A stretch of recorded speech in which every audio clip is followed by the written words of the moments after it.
Hello again, Justin here, and thank you for joining me for the third video of our course, Learning from Experience, Reflective Practice from Teachers.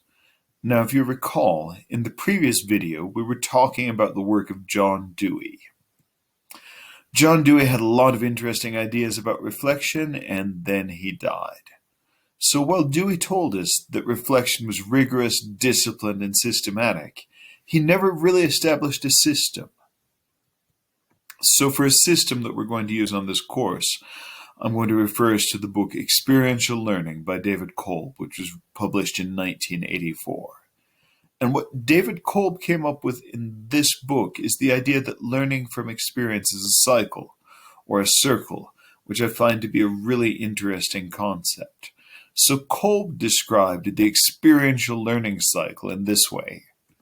He said that it went from concrete experience, that's what really happened, to reflective observation, or really looking at what happened, into what he called abstract conceptualization, or the theoretical part of the cycle, and finally moving into active experimentation, which is to say, making intentional changes in an experience, which of course leads us to have another concrete experience. I find this idea of learning from experience being a circle that goes round and round, rather than an individual thing that happens once, very interesting. But I find the vocabulary he chose a little bit difficult to think of what it means. So for the purposes of this course, we're going to use a different language for it. We're going to talk about describing, which is when we focus on what really happened. And then we're going to talk about interpretation, which is where we look at why things happened.